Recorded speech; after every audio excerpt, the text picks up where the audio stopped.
Hi everyone, let's go ahead and start and cover section 7.5. So 7.5 is going to go over the sum and difference formula. So it's going to show us what to do if we have a sum or a difference in the angle.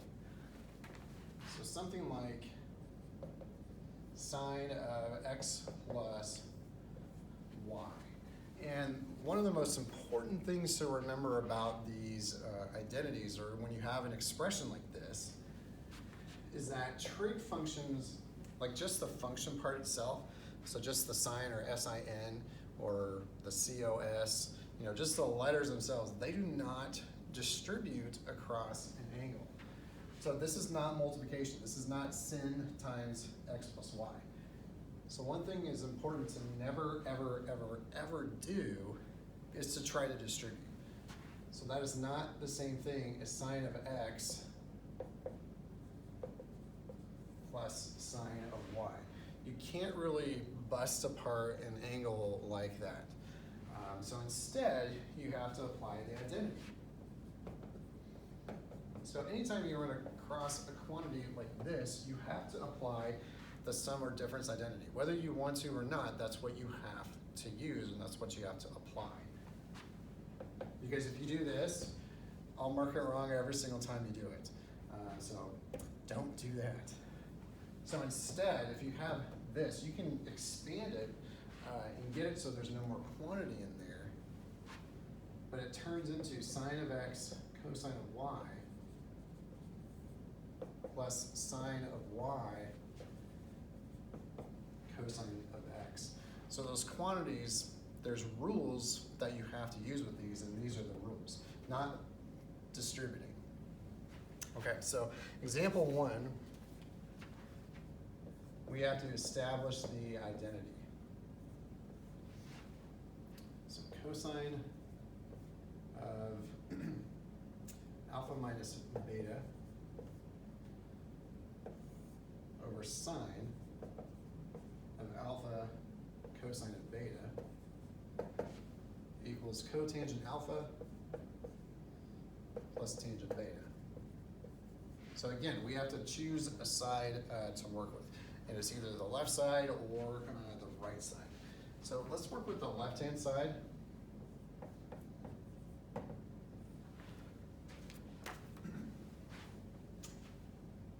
Just to kind of illustrate a skill that, or something that you could try, a technique.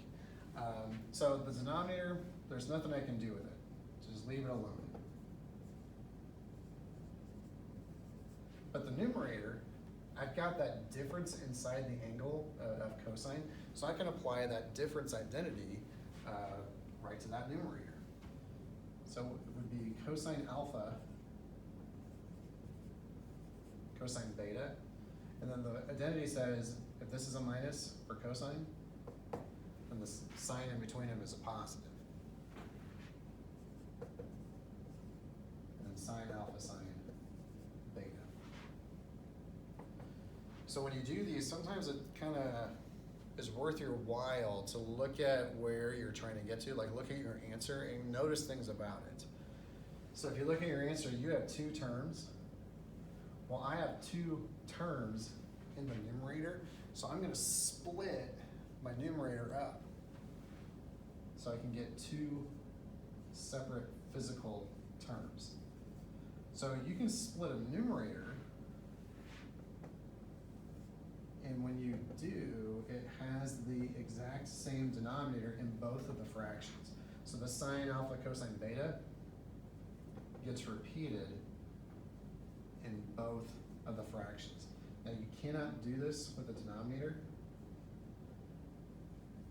So if this fraction would have been upside down, I would not be able to split that. I can only do that with numerators.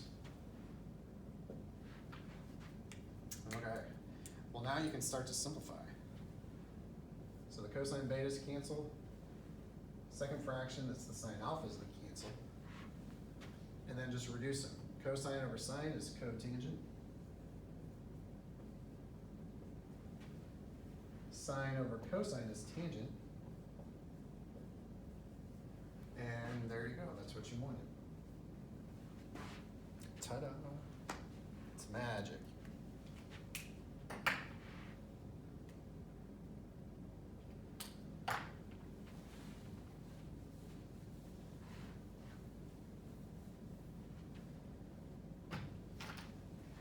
All right, let's do the second one.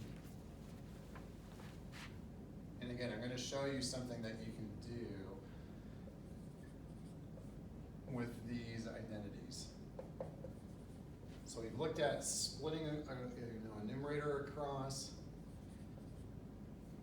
We've split fractions apart. We've combined fractions together. We've used Pythagorean identities. We've factored things.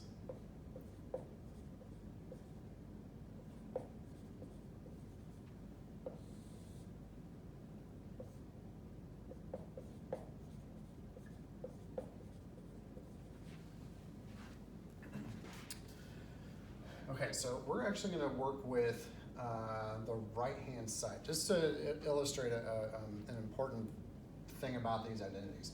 We could totally go with this one if we wanted to, but you need to be able to work, in particular, these identities forwards and also backwards. You have to know how to expand out an angle, but you also have to know how to collapse one down.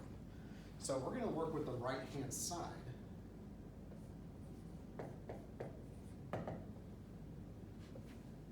And the only thing I can really do with this is change the tangents into sines and cosines. So sine alpha, sine beta. And then cosine alpha, cosine beta. So we're just basically changing everything into sines and cosines. And then the exact same thing underneath, just there's a plus.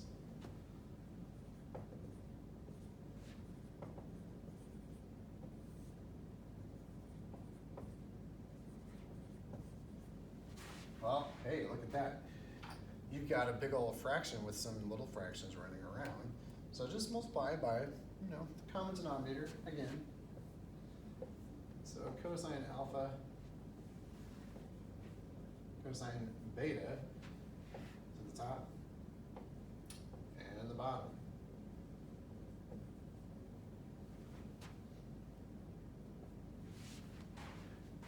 What do you think you're going to do with these? Well, you guessed it, we're going to distribute. So cosine alpha, cosine beta. And then minus, well, these cosines are all going to cancel out because you've got one in the denominator and one on top, so they're just out. So you have sine alpha, sine beta. And then the exact same thing is underneath, just with a plus.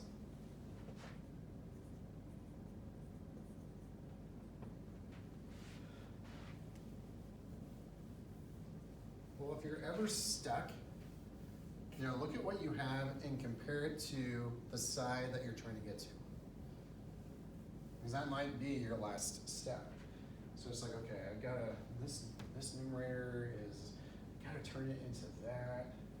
Well, if you look at it, this is actually the identity for cosine of alpha plus beta. So you can just collapse it down into cosine of alpha plus beta. And then same thing underneath, that's the identity for this one.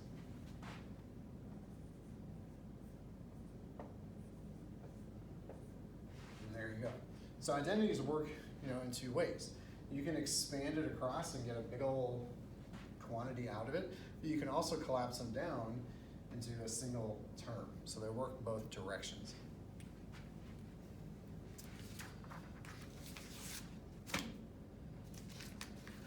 All right, let's do part C.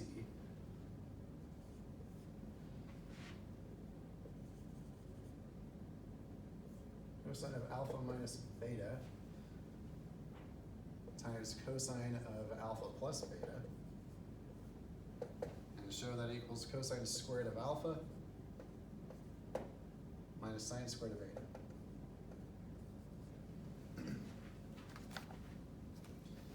Well, let's go ahead and choose the left-hand side, just mainly because it looks worse. And we're gonna apply those identities again. So the same ones that we just collapsed them down, now we're gonna use it the other direction. We're gonna expand them apart. So cosine of alpha minus beta, cosine alpha cosine beta, plus sine alpha sine beta, beta, times, and same thing with this one. Oops. Cosine alpha cosine beta minus sine alpha sine beta. And I hope I'm not off the camera. We have two big giant sets of parentheses, so we're gonna FOIL them out. But it's gonna be kind of nice. You have the same things multiplied together, just one's a plus, one's a minus. So that's the difference of squares. The middle terms are gonna cancel. So I'm left with cosine squared alpha cosine squared beta minus sine squared alpha sine squared beta. So I'm close to my answer. I've got the things I need. I just have these extra pieces in there. So I'm gonna keep the stuff that I want. I want that cosine squared, so I'm not gonna do anything to it. But this cosine squared beta, I don't want it in there at all, so I gotta switch it out. So I can only switch it with a Pythagorean identity.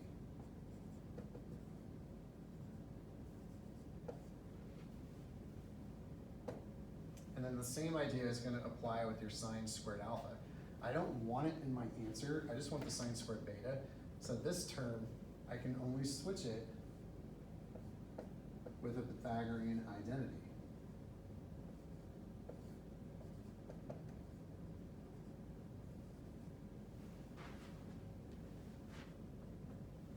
Well, now you have some algebra to do again. So if you just multiplied it out, so distribute, so cosine squared alpha minus cosine squared alpha sine squared beta. And we're going to distribute the sine squared and also the negative at the same time. So minus sine squared beta. And then you have a negative times negative, so that's a positive. Cosine squared alpha sine squared beta.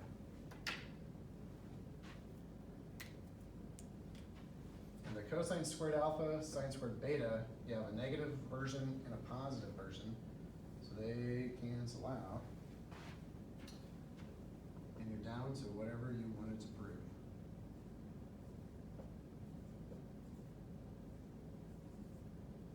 Here you go.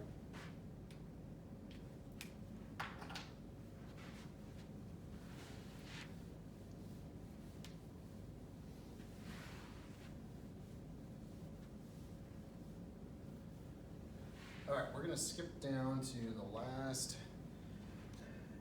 example, example 3. Example 2, I think you guys can figure out on your own. You can look at the notes that I provided. Example 2, all you're doing is just expanding and then evaluate the trig functions. Example 3 is kind of the same thing, but we're going to cheat a little bit.